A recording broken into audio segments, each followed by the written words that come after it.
foreigners, you have to speak in English because they only understand. How do you do? Howdy. Okay. So, explain.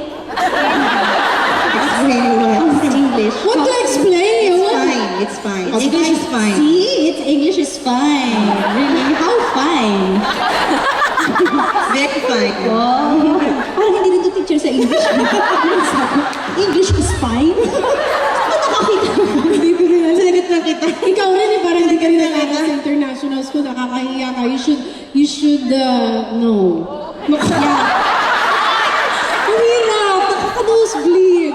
Ngayon ni Direk Paul. Kaya alam mo, hirap ako pag magtatalo kami ni Direk Paul. English speaking yun eh. Mag-English na sabi ko, you're right. Totoo yan. Ganyan talaga. Okay. Di ba naninig ko ako sa telepono? I-speakerphone ko si Direk Paul kasi kukwento na siya in English, magtatalo na kami.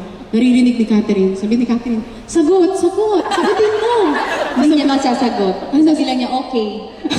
Ang ulit. Hindi nga totoo, promise, ganyan siya. Kaya sila nagtagal. Alam niyo kung ba, miscommunication.